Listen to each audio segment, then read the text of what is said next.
Hey everyone, my name's Chris Lambert, and on this channel we talk Kanye West. And today we are talking a conspiracy theory about Kanye potentially making a subliminal gesture to Drake with the Nah Nah Nah single cover. So you may remember just the other day, Kanye tweets out Nah Nah Nah as a single is releasing, and that this art was done by Wes Lang, and it was the accompanying art. And it's this cool use of color, right? You have this pink, you have the yellow sun in the middle of it, and then the skeleton kind of doing the arm thing there, which is nice. You don't typically see a skeleton with that color. It's just striking. But Dr. Sweets here points out the fact that this has a similar look to this image. Now, this image, so Drake fans probably know this image more, but there was a rumor earlier on Twitter in 2019, which is where I first saw it, associated with Drake forthcoming album being called Skeleton King, and that this was the image associated with it. This was going to be the cover, and that sounded awesome to me. Like, I love the name, I love the image, and then it turned out all of that was fake. So when Dr. Sweets posts this, I'm just like, oh, so just connecting it to the fake image. But then I found out that it was actually used for the single I'm Upset as the cover art, right? So this was released way back in 2018, and you can see that same scorpion in front of the moon, right? And then it was actually on the tour merch that he used. So that's the full image right then and there, or right there. And you can see that the artist himself, Marco Gorley, actually posted and just said full artwork used on the t-shirts, and then right here the track crop for I'm Upset. So instead of using the full thing, they just did that. But it really is something associated with Drake that Drake used on his tour merch. And the similarities here are, to me, pretty like exact, because you still have the scorpion or the skeleton in front of the moon, right? Like, skeleton raising its one hand in that gesture with the moon as the background. And here you have the skeleton raising its hand with the sun, or that could be a full moon, in the background. Like, stylistically, clearly different, right? This is going for much more like fantastic realism, where this is going like contemporary art deco with different color schemes, and it pops. So it's not like plagiarism or anything like that, but you could make the argument that this is clearly referencing this or inspired by this. Why do that gesture? Why have that same background? Could it be coincidental? Of course, but given what we know between Drake and Kanye and their background, you do have a foundation for this being some kind of like, hey, Wes, can you do your version of this? And just don't make it exact, you know?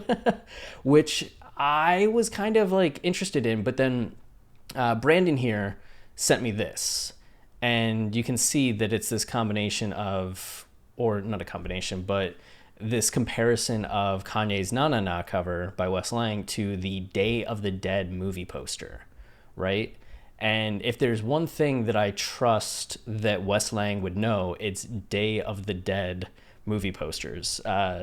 This is part of the series like Night of the Living Dead, Dawn of the Dead, Day of the Dead by George A. Romero, the movies that kind of kicked off zombie cinema and created the whole zombie genre, right? That is well and alive today. But this, I thought, was a set of 3 posters, but this is actually just a poster for Day of the Dead.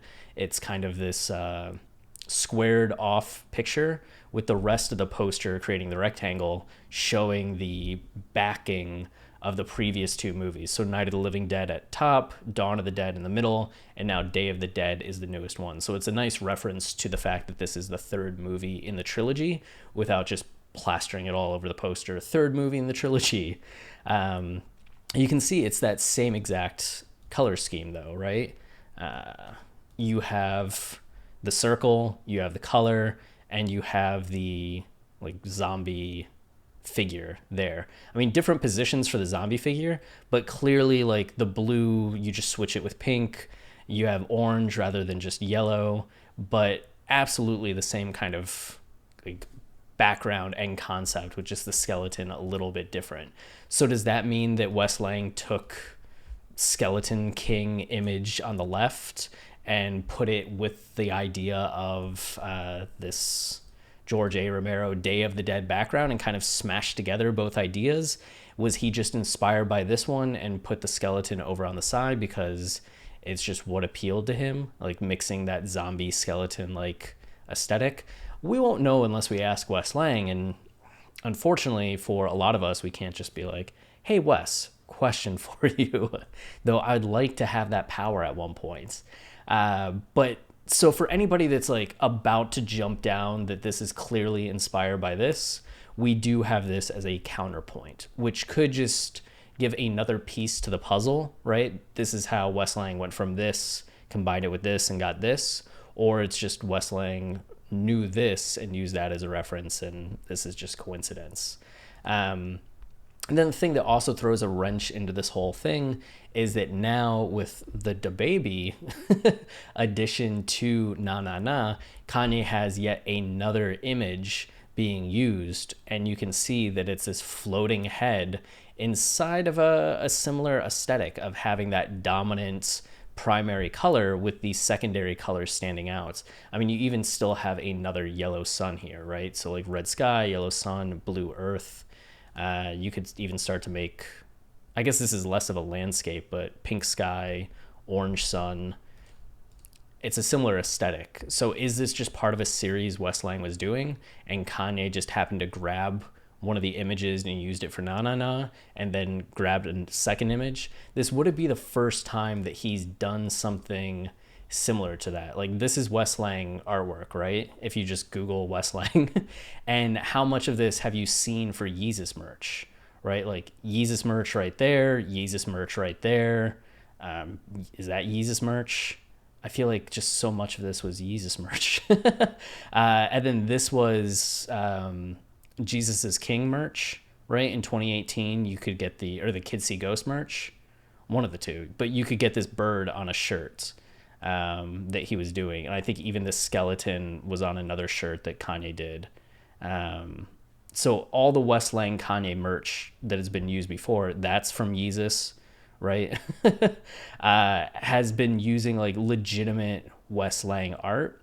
But the thing that's kind of striking is that as you're looking through this, I'm sure you're thinking none of what we're seeing from Wes Lang here is similar in any way to this and this, right?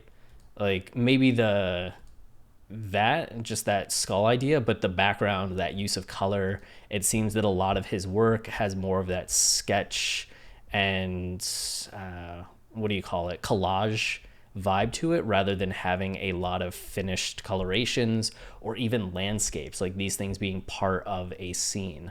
Like this is just a skull with some blue in the background. This is just like a bunch of skeletons. Same with this. Like you get a lot of collage, but you don't get a lot of actual, I don't know, you don't see anything looking like that, which maybe that's just the limitation of the Google search and there's more to it. I did find this piece right here, which does have more of that sense of scene, right? You have this creature actually in fire and that there's moons behind it and more, but then this kind of goes right back to collage, and you still don't really see the use of color that we're seeing in the other pieces. Oh, that's cool. Huh. That's really cool. Oh, wow. Look at that one, man. So I don't know if this is something where like these Wes Lang pieces already existed. So making that comparison to what Marco did and what Drake did is kind of silly in hindsight, right? Because there's just no connection there. But it is at least on the very superficial, without any context, just comparing these two photos to each other, you can very easily see why somebody would think, knowing that this came out in 2018 and just seeing this for the first time now, being like, oh, this is clearly inspired by this, or this is clearly referencing that. So this must be Kanye like having a subliminal at Drake or something. But I thought this was I don't know, pretty fascinating if you wanted to like art nerd out. I'm sure there's going to be some people that are like, those two have nothing in common, which this has been a funny thing that I've only realized the last couple of years being on Twitter. Well, where I'll hear something and be like, oh, this was clearly inspired by this other song, or this line was clearly inspired by this other thing. Like the chorus for Rockstar and Popstar, Popstar by Drake, Rockstar by DaBaby, there is a similar concept being executed, right? And there's similarities in what they're focusing on in the chorus in terms of announcing yourself as this entity, which is very broad in general. But just the fact that DaBaby had so much success with Rockstar, and then Drake has Popstar, which seems to just be a riff on the idea, it seems, at least on that higher brow level, that there's inspiration, or like, oh, I'm going to do my version of this. But you say something like that and people will often be like, no, it's not specifically matching enough for me to get on the same game page or same page and think that this was inspired by this other thing. And I've seen that a lot with like lyrics in songs, the sound of songs. Like I thought the music video for WAP was very similar to the music video for I Love It, just in the idea of having them going down the hallway and what that looked like, and having that one scene in the video. Not that the whole WAP video was inspired by I Love It, but just that you could see how they might be making an allusion to it, or a reference, or taking inspiration from it. And pointing that out, people are just like, no, there's nothing similar to them. And it's like, you look at the hallway, look at the things on the walls in each one, the fact that both are wearing these like outfits in the videos. It's not an exact match. I'm not saying it's like plagiarism or copying, but you can definitely see why somebody would think that there's inspiration between them, which there's nothing wrong with that. But it's been something the last couple of years that I've found being an interesting conversation that is emerging when talking about art. Another similar one is just, does favorite equal best, which is another conversation that has emerged, where to me, like, not at all. You can clearly understand that like you have a favorite movie that you really like for personal reasons, but that doesn't mean it's one of the best movies ever made and better than things that you may not like. Like I like Little Big League more as a movie than I like Shawshank Redemption, but I wouldn't try to argue that Little Big League is a better cinematic undertaking than Shawshank Redemption, like not in any way, shape, or form. Same thing with like Disturbed. Disturbed is one of my favorites music, I guess, bands, but like it goes beyond band. Just when it comes to music, I love Disturbed more than I love some other groups that are arguably better. Like I listen to Disturbed more than I listen to, I don't know, Madonna. But would someone argue that Disturbed is a better like musical entity than Madonna? Probably not. Like I don't think I'd make that argument, but I just like their music more. And anyway, that's it for this video. If you're enjoying the channel and you want to subscribe, you want to help us out, then liking, commenting, and subscribing goes a long way in helping out, especially as we're trying to get to 10,000 subscribers by the end of the year. And then we're most well known for our podcast, Watching the Throne, a lyrical analysis of Kanye West, which is a line by line, song by song, album by album analysis of Kanye's discography. We spent 2015 to 2019 going through the discography a first time, right? And now we're going through a second time, taking everything that we learned in those first 100+ episodes and applying it, because there is a lot. Like when we started doing, we were going like all first songs, all second songs, all third songs.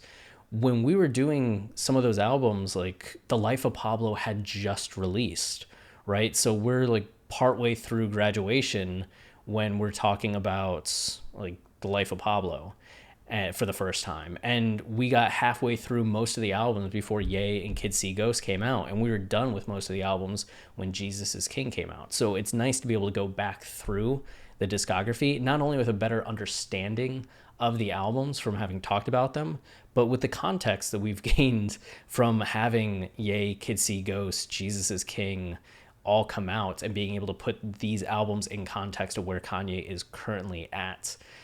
So there's a lot of good material in there, and it will definitely change how you listen to Kanye's music. And you can find those on patreon.com/Kanye podcast. That's where the whole catalog is for $5 a month. But if you just want to try it out, right? Try before you buy.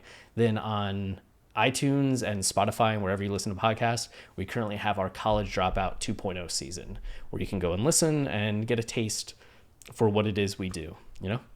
So that's all I got. Until next time, stay wavy and keep it loopy. Cheers.